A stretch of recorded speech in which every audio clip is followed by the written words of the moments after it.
11 yil bo'lgan bolasi rivojlanmaydi. Jizzaxdan kelyapsiz, to'g'rimi? Sizga torch infeksiya deb aytishgan, torchni davolaganmiz deyishyapti. Torch mushukda ham bor, kuchukda ham bor, sichqonda ham bor, odam zotida ham bor. Tirik zot bor, uni qonida torch infeksiyasi bo'ladi.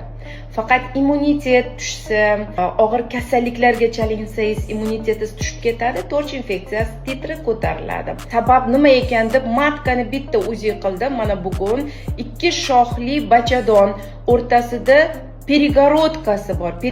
Mana sababning bittasi 2 shoxli bachadon bo'lishi mumkin. Men hozir xotin birgalikda sizni tekshiraman.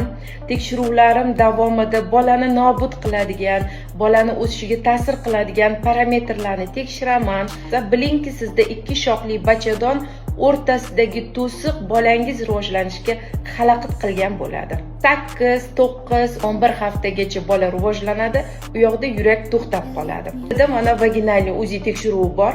Bu orqali 100 tadan ham zo'r bachadonga baho berishingiz mumkin bo'ladi.